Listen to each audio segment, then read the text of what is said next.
आणि news top 9 ची सुरुवात करूया मोठ्या राजकीय बातम्यांनी।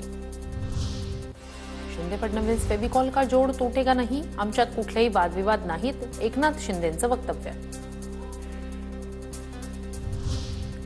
मला हलक्यात घेऊ नका, एकनाथ शिंदेंचा ठाकरेंना थेट इशारा। ज्यांना जे समजायचे ते समजा, 2022 मध्ये हलक्यात घेतलं तेव्हा सरकार पलटी झालं, असंही वक्तव्य। पक्ष वाढवणारे नेत्यांना बाहेर काढलं, जनता त्यांना धक्का देणार, एकनाथ शिंदेंचा उद्धव ठाकरेंवर निशाणा। महिलांना आणि ज्येष्ठांना दिलेल्या सवलतीमुळे एसटी तोट्यात, सगळ्यांना सवलत देत बसलो तर एसटी महामंडळ चालवणं कठीण होईल, सवलत देण्यावर विचार करावा लागेल, परिवहन मंत्री प्रताप सरनाईक यांचं वक्तव्य।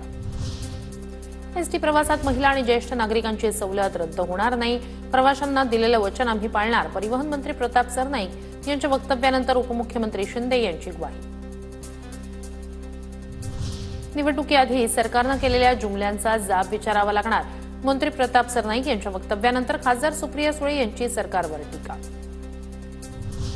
कोकणानंतर आता विदर्भात ऑपरेशन टायगर, गोंदियासह नागपूरच्या कन्हांमध्ये उपमुख्यमंत्री एकनाथ शिंदे यांची आभार सभा, ठाकरेंचे माजी जिल्हाप्रमुख कार्यकर्त्यांसह शिंदेंच्या शिवसेनेत प्रवेश करणार।